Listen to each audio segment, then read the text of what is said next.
Olá, tudo bem, pessoal? Aqui, professor Marcos Mello, para a gente falar de história, com foco no vestibular, mas também tentando contemplar as pessoas também que gostam de história, também são bem-vindos, são todos convidados. E hoje nós vamos falar de um assunto bem atual, que é essa tensão na Ucrânia, envolvendo Ucrânia, Estados Unidos, OTAN, Rússia, assim. Então, olha, nós vamos precisar bastante, né, do recurso visual para poder entender melhor. Eu tentei, para vocês entenderem melhor aqui a minha proposta, a gente ouve muitas fontes, né, variadas de informação, algumas muito pró-Rússia, outros muito pró-OTAN, pró-Estados Unidos. Eu tentei fazer aqui, eu sei que história é difícil, a neutralidade, uma palavra, como nós estamos no vídeo, até no tom, a gente acaba sempre tomando algum partido, mas eu vou tentar ser o mais imparcial possível para que você entenda o confronto. Tanto é que eu separei didaticamente os interesses dos Estados Unidos, os interesses da Rússia, da Ucrânia, enfim. Então, você vai acompanhar aí, você vai perceber isso, né? Minha intenção, espero que eu consiga fazer isso, né? Que é o que todos desejam, uma posição sem tomar muito partido. Olha, a primeira coisa, pessoal, é lembrar que a Ucrânia fez parte da União Soviética. Como diz o nome, era União das Repúblicas, ou seja, eram diversas. Na verdade, eram 15. Então, a Rússia era uma dessas repúblicas, você pode perceber aí pelo mapa, tá, em tom salmão, né, um rosa aí, é o tamanho da Rússia. E colorida aí em volta delas demais. Então, em termos de dimensão, aí depois vem o Cazaquistão, né, que está logo ali embaixo, aí tem aquelas repúblicas asiáticas, que era Uzbequistão, Turcomenistão, enfim. Depois, lá do nosso lado esquerdo, ou seja, em direção ao ocidente, no caso, lá em cima, Estônia, Letônia, Lituânia, Bielorrússia, a Ucrânia, que você está vendo aí, enfim, eram 15 repúblicas que faziam parte da União Soviética. E, além disso, continuando pensando no nome do país, União das Repúblicas Socialistas Soviéticas. Isso que é importante.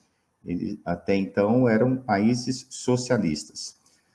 O que aconteceu nos anos 90? Nos anos 90, todas essas repúblicas que nós estamos vendo aí, todas elas se tornaram independentes. Então, Letônia, Estônia, Lituânia, a própria Ucrânia, que é o foco da nossa atenção, se tornaram independentes. Então, vamos fazer uma continha de 1991, ou seja, eles têm pouco mais de 30 anos, países independentes. Então, tudo isso vai acabar sendo um elemento importante para a gente entender toda essa crise. Bom, continuando, como eu disse, é fundamental aqui os mapas. O que aconteceu durante a Segunda Guerra Mundial. Durante a Segunda Guerra Mundial, as tropas soviéticas foram em direção à Alemanha. Passaram pela Polônia, pela Tchecoslováquia, que existia na época, hoje está separado, né? A República Tcheca e a Eslováquia, a Hungria, a Romênia, a Bulgária, e todos esses países, inclusive um pedaço da Alemanha, a Alemanha Oriental, se tornaram também socialistas. Então, é importante também que você separe isso daí. Uma coisa, outra coisa, não é? Haviam as repúblicas da União Soviética. E existiam esses países, que você está visualizando aí, que vão adotar o socialismo, mas eram países independentes, mas faziam parte do bloco socialista. E aí o que aconteceu? O Ocidente, você está vendo aí em amarelo, com liderança dos Estados Unidos, eles resolveram, então, formar a OTAN, Organização do Tratado do Atlântico Norte. Caso existisse um confronto com o mundo socialista, se mexesse com um, mexia com todos. Então, a ideia de formar uma aliança militar para enfrentar uma possível expansão do socialismo. Do outro lado, os países socialistas fizeram o mesmo, fizeram o Pacto de Varsóvia. Mesma ideia, mexeu com um, mexeu com todos, e a ideia era, então, proteger, né, qualquer país socialista de um eventual ataque aí do mundo capitalista. Vigorou a segunda metade do século XX inteiro, já que a guerra acabou em 45 e a crise do socialismo em 91. Então, durante esse intervalo de tempo, existiam essas duas alianças. O que aconteceu nos anos 90? Então, aquele mapinha que você viu, que compunha a União Soviética, que eram as 15 repúblicas, elas se tornaram independentes. E esses países que também você está visualizando aí, Polônia, Hungria, Romênia, todos também promoveram reformas e voltaram a ser capitalistas. Inclusive, aconteceu a unificação da Alemanha. A Alemanha Oriental e Ocidental se unificaram, a famosa queda do Muro de Berlim, lá em 89, e formou um país só e capitalista, obviamente. A própria Rússia, houve uma mudança, seria o fim da Guerra Fria. Só que o que aconteceu, então, ao longo desse período? Se eu pôr um mapinha aqui maior para você conseguir visualizar bem. Aqueles países que faziam parte do bloco socialista, só com os principais, e eu vou citá-los aqui, eles passaram a fazer parte da OTAN.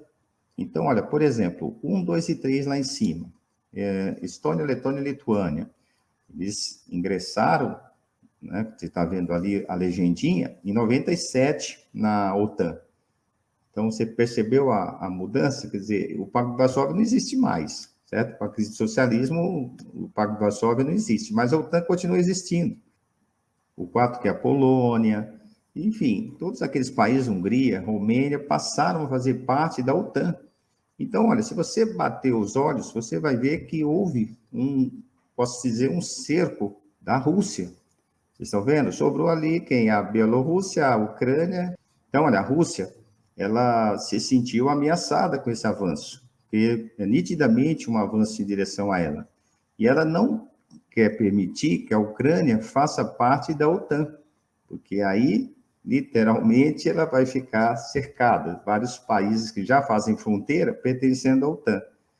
E aí, a Rússia, então, começou um processo de tentar garantir esse espaço. Aqui embaixo, na Ucrânia, você está vendo, existe uma região chamada Crimeia. Ela é importante porque você pode perceber, ela dá acesso, o Mar Negro, né, que dá acesso a, por exemplo, a Rússia ter um acesso ao mar, porque ele viria ali pelo Mar Negro, e obviamente, né, que tem ali a Turquia, tem a Grécia, mas enfim, daria para passar por ali, pelos estreitos, né, e chegar, por exemplo, ao Mar Mediterrâneo. A outra saída seria para o lado do Pacífico, que vai lá dar de cara com o Japão, mas isso é uma outra história, a gente fala no outro momento. Vamos avançando. Aqui, olha, de um pouquinho está em inglês, às vezes a gente tem problemas aí com direitos autorais de mapa e tal, mas dá para a gente entender. Aqui está o mar, né, o Mar Negro, que eu citei, aqui é a região da Crimeia, e os russos, então, em 2014, ocuparam a região da Crimeia, ou seja, alegando ser um território russo, que originalmente era ucraniano, mas é aquela velha história que nós vamos explicar à medida que a gente for avançando. Eles existem, né, verdade, gente, muitos laços culturais, moram muitos russos na Ucrânia, a língua russa é falada amplamente, mas isso também não é uma justificativa, porque se a gente for puxando na memória, só para citar um dos casos mais exemplares, o Hitler começou a invasão da Tchecoslováquia na época, alegando, né, uma região lá dos Sudetos, que faz fronteira com a Alemanha, que ali tinha uma maioria alemã, e começou a ocupar o país, né? Então, não é por aí, mas é assim que os russos vão justificar. Bom, avançando mais um pouquinho, aqui tem um outro problema, que essa região de Donetsk, que inclusive tem um time, né, de futebol, aí quem gosta de futebol, o Shakhtar Donetsk, que é justamente dessa região. É uma região industrializada e essas duas regiões querem se tornar independentes. Então, é aí que também é um outro elemento que coloca mais lenha na fogueira, porque aí os russos, então, defendem esse separatismo. Se no eventual confronto com a Ucrânia, seria aí um elemento também a mais para a gente analisar. Tudo bem? Então, olha, vamos então pensar, como eu disse para vocês, nos dois lados da moeda. Primeiro, como eu disse, o interesse dos Estados Unidos, porque quando nós falamos de OTAN, a Organização do Tratado do Atlântico Norte, é óbvio que ali o grande líder são os Estados Unidos, nasceu sob a égide dos Estados Unidos, maior potência da época, saiu fortalecido da Segunda Guerra Mundial e liderava o mundo capitalista. Então, quando nós falamos em OTAN, é quase que dizer interesses americanos, embora tenham ali, é lógico, também interesses europeus, enfim, mas que no final das contas eles acabam meio compactuando. Então, os Estados Unidos, o interesse é justamente ampliar essa área de influência. Quanto mais, né, ampliada essa força militar, mais é uma garantia dessa hegemonia americana, que inclusive está sendo, dos índices econômicos, militares e tudo, indicam que há um declínio da economia americana, se comparada, por exemplo, à China, que também é um outro capítulo à parte. Então, como eu disse, pensar nisso, os Estados Unidos estão lutando para manter a hegemonia econômica e, para isso, precisa dessa supremacia militar também. Pensando nos russos, eles têm, né, pensando, como eu disse, vamos pensar no advogado de defesa e de acusação. De defesa, se sentem ameaçados. Você viu pelo mapa que realmente existe um avanço da OTAN em direção à Rússia. E aí, para garantir seus interesses, pressiona a Ucrânia a não entrar, a não aderir à OTAN. E diz um famoso pensador que dizia que quando uma guerra começa, a primeira coisa que morre é a verdade. Então, a gente tem que ficar atento a isso. Pode ser um blefe, pode ser um teatro, não é? Ou seja, mobilização de tropas ali na fronteira para pressionar, pode. Quem já jogou truco sabe disso. O blefe também funciona na diplomacia internacional. Pode ser apenas um teatro, mas é um teatro que, depois que se dá esse pontapé inicial, é difícil de prever, às vezes, as consequências. Por isso que nem dá para afirmar que não vai haver guerra ou que vai haver. Vai depender muito da movimentação aí dessas peças, desse xadrez. Um interesse americano também, um possível confronto, é o interesse da indústria bélica. Os Estados Unidos têm as principais indústrias de armas, então não dá para desconsiderar também esse ponto de vista. Agora vamos pensar, como eu disse, pensar em todos os personagens dessa história. Pensando na Europa de uma forma mais geral, óbvio que tem ali interesses diferentes entre a Alemanha, a França, a Inglaterra, mas, como disse, isso para um segundo momento. Vamos primeiro pensar no bloco. A Europa depende de 40% do gás que vem da Rússia. Então, há uma questão aí econômica também muito, né, interessante.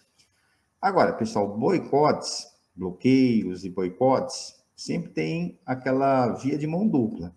Você tenta prejudicar o outro, mas você também pode se prejudicar, porque a economia está muito interligada, principalmente nos dias atuais. Até mesmo, gente, o Napoleão, quando decretou o bloqueio continental contra a Inglaterra, ele queria prejudicar a Inglaterra, mas ele também prejudicou os outros países. Por isso que, em parte, o bloqueio continental lá do Napoleão não deu muito certo. Isso lá em 1808. Agora que a economia está mais interligada, mais problemático ainda. Como eu disse, do gás. Se a Europa compra uma briga com a Rússia, não recebe o gás. Mas aí tem o outro lado da moeda. Os russos também não têm para quem vender, né? Então, é sempre uma discussão aí muito, né, delicada essa questão econômica. Putin também tem as questões da política interna. Ele anda meio desprestigiado e uma guerra sempre vai ajudá-lo a resgatar essa popularidade. Aí, né, mexe com o nacionalismo, todo conflito. Então, também temos que pôr na balança esse interesse da política interna russa. A Ucrânia, ela tem hoje um governo que tem uma tendência à direita, era um ator de comédia que venceu a eleição e se fomenta muito na Ucrânia essa desvinculação mais ampla em relação à Rússia e a adesão ao Ocidente, que implicaria, como eu disse, inclusive na adesão à OTAN, que é justamente o que a Rússia quer impedir. Como eu disse, vamos pensar em todos os aspectos. Vamos pensar agora em cutucar os Estados Unidos. Se, por exemplo, fosse inverso, se a Rússia estivesse instalando mísseis no México, que é um país vizinho, ou no Canadá, como que os Estados Unidos iriam agir?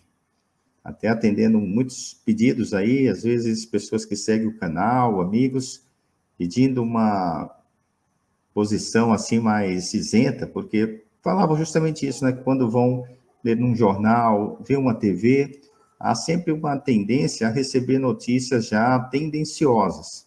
Então, como eu disse, tem que pensar em todos os aspectos. Como eu brinco sempre com os alunos, ser o advogado de acusação e de defesa, pensar nos interesses americanos e também, né, se fosse ao contrário, como eles iriam reagir. A mesma coisa a gente pensa em relação à Rússia. E, no meu ponto de vista, pessoal, não tem mocinho nessa história.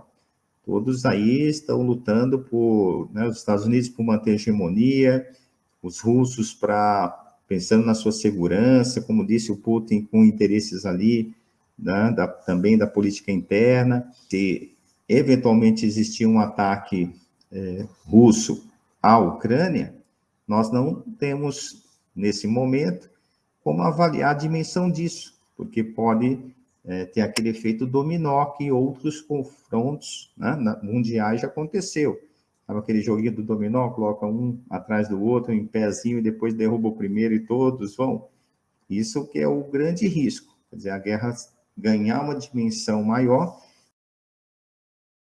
a China olha meio que à distância tudo isso. Óbvio que num confronto, a China tem uma tendência a ficar ao lado dos russos. Afinal de contas, uma vitória, por exemplo, do Ocidente, iria aí cercar a China, não é? Porque a China faz fronteira com a Rússia. No mapinha dá para você perceber, aqui está a Rússia, tem a Mongólia e aqui já é a China. Então, a China, obviamente, não vai querer ter presença ocidental ali muito próximo da sua fronteira. Não sei se consegui aí passar para vocês pelo menos o essencial desse confronto, e eu aguardo aí no meu canal, não sei se você me conhece, professor de História Marcos Mello, estou nas 3 mídias, Instagram, Facebook, YouTube, e aceito aí perguntas, sugestões.